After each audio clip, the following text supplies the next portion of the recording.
Hello, this video is on, in both vital training, Tai Chi, and higher meditative training, the importance of the rebound. Okay, and so you can look at vitality. If you think of any high-level athlete of any kind, there is this ability to deform with the tissue and reform, right? So if you jump, or let's say there's actually a great video on YouTube somewhere of a slow motion of somebody karate chopping bricks, and you see the whole hand collapse on itself, right? And then it reforms. When people jump, the bones bend and unbend. The tissue compresses and decompresses. Everything deforms and then it reforms. So this deformation and reformation is absolutely key. And this is that elasticity that you find at the level of the physical vital training. Now, we need to make sure that we apply this across the board, and that'll give life and vitality to the activities that we do.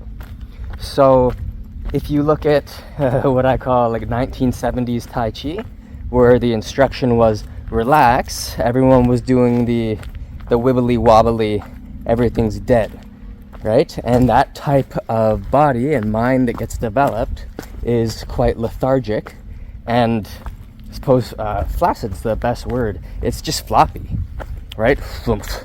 So what we want to develop is the capacity for that shift in shape that then returns. Okay? When people hurt themselves as they get older, say you always hear this example, somebody falls, they break their hip, then they can't move because they're recovering, and then over that time everything stops working because they can't move, so muscles atrophy, etc., etc. So when you fall and a bone hits the ground, it deforms. If it doesn't reform, it breaks. If the tissue deforms and doesn't reform, it breaks. So say in Tai Chi, you meet a force, and we need to make sure, so at a very basic level, there is a deformation and a reformation, and that's more or less what produces a type of bouncing effect. And then as you progress, there's basically the person who's pushing, they can't reform fast enough.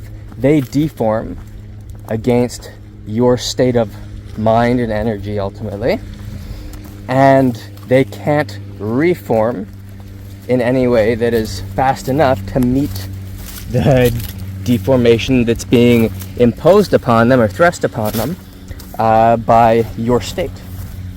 So let's jump ahead to higher spiritual type of activities.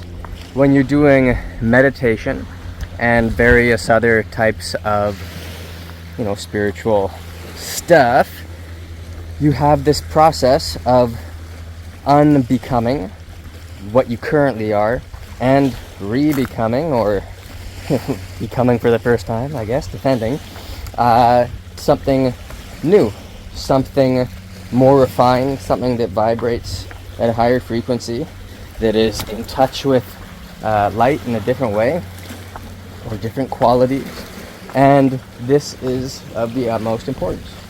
So this happens, you're practicing, you're meditating, for example, you observe all the static intention, and you have to let it go.